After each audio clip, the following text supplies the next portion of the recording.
In 2 Chronicles chapter 13, the focus shifts to the reign of Abijah, also known as Abijam, who becomes the king of Judah after the death of his father Rehoboam.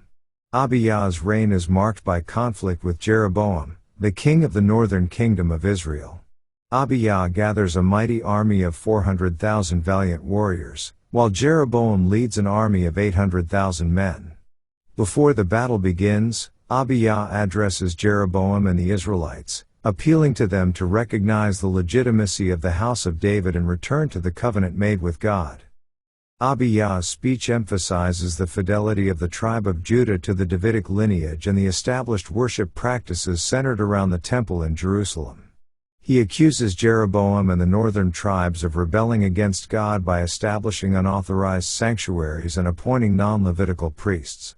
Abijah contends that Judah's loyalty to the Davidic line and adherence to God's commands justify their confidence in the upcoming battle. Despite the numerical disadvantage, Abijah relies on his faith in God's promise to maintain the Davidic throne. The narrative then describes the ensuing battle between Judah and Israel. The men of Judah cry out to the Lord, and God responds by delivering Jeroboam and the northern tribes into the hands of Abijah and Judah. Abijah and his army strike down 500,000 of Jeroboam's troops, securing a decisive victory. The chapter concludes with Abijah's continued reign over Judah for 3 years, highlighting the theme of God's faithfulness to the Davidic line and the importance of obedience to God's covenant for the prosperity of the nation. Chapter 13 illustrates the significance of faithfulness to God's commands and the consequences of deviating from the established worship practices and leadership ordained by God. Let's now read 2 Chronicles chapter 13. Now in the 18th year of King Jeroboam began Abijah to reign over Judah. He reigned 3 years in Jerusalem. His mother's name also was Mishael the daughter of Uriel of Gibeah. And there was war between Abijah and Jeroboam.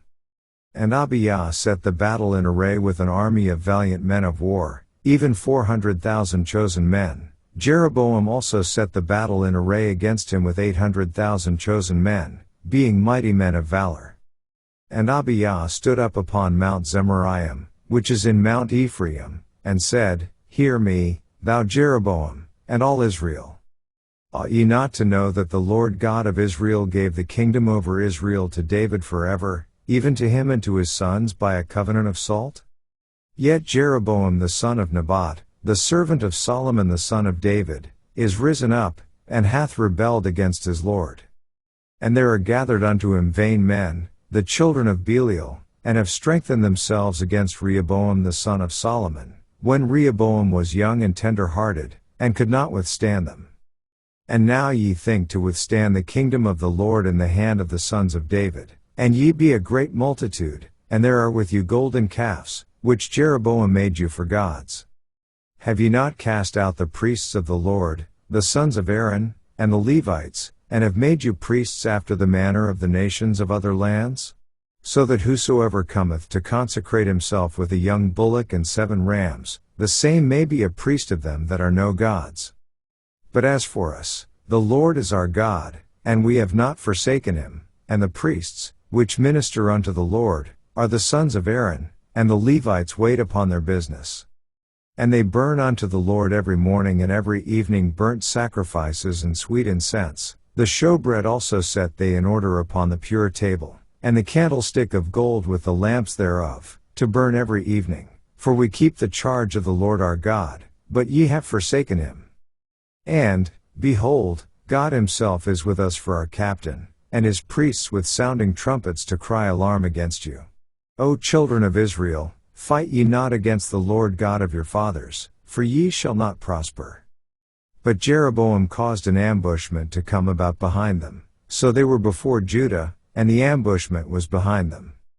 And when Judah looked back, behold, the battle was before and behind, and they cried unto the Lord, and the priests sounded with the trumpets.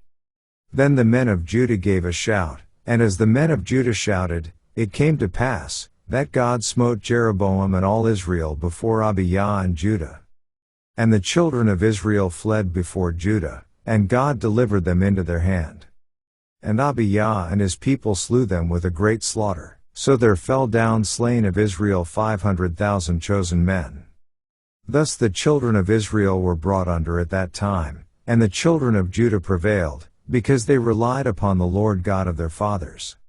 And Abijah pursued after Jeroboam, and took cities from him, Bethel with the towns thereof, and Jeshanah with the towns thereof, and Ephron with the towns thereof.